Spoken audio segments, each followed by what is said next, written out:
She's talking about, for the rest of us who maybe aren't impacted directly by those fires, what to do about the smoke that's in the air. Lisa, we can all see it, we can smell it in many cases.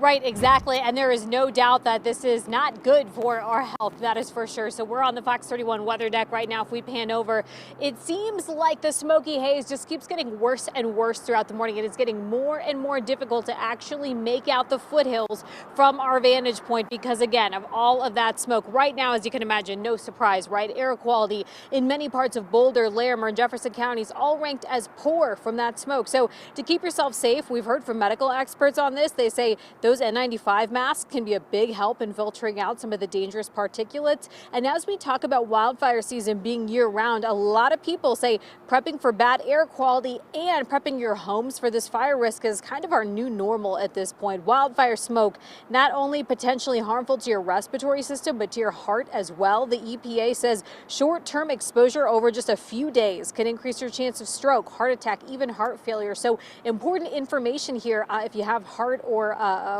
any sort of blood pressure issues. Forest fires, of course, sparking within such a short amount of time, as you can imagine, a huge concern for so many, particularly homeowners.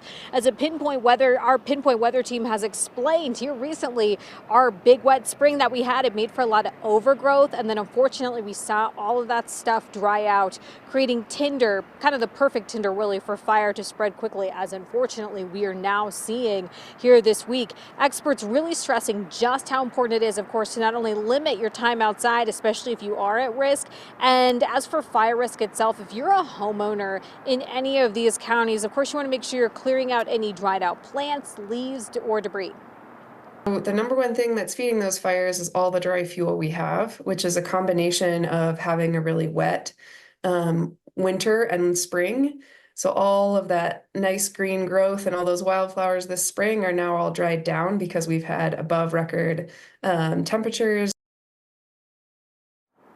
And of course, we heard from fire officials just moments ago in that live press conference about reducing your risk, even things you might not think about, things like mulch. Switching that out for gravel around your home could make a huge difference because, as you can imagine, that mulch could really act as some tinder. Meantime, taking a live look outside again of kind of our vantage point of where you'd normally see the foothills to see all of that smoky haze, obviously just not ideal. So a lot of different health concerns. And one thing we haven't really touched on all that much is for any expectant mothers, keep in mind here that wildfire smoke exposure is expected even just one day.